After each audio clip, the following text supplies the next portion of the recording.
नमस्कार मु सुश्री वर्षा प्रियदर्शिनी प्रोफेशनली जड़े सोशल वर्कर चूड़ामणि मो घर खुशी सेवा फाउंडेशन विषय कहवाई चाहिए आमर ये जो फाउंडेशन अच्छे ये कई सेमती माने परमानेंट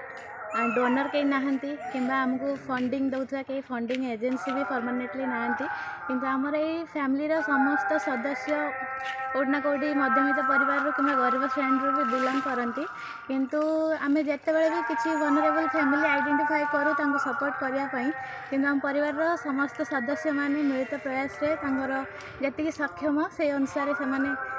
पैसा डोनेट करता सहित से केवल निज आड़ डोनेट करते सेमती नुह ता सहित से फंड मोबिलाइज भी करती अन्यठार आणिकी साहाय्य भी करती निजक बहुत धन्य मन करती कहीं मु भी परिवार जड़े सदस्य तो आम आशा करूँ एमती आम गरीब श्रेणी लोक मैंने जो मैंने सुविधा असुविधा आम साथी रही था एवं सरकार आशा करूँ जे किसी सहायता मिले आम एमती अन्य परिवार मानक भी सपोर्ट कर। Thank you so much.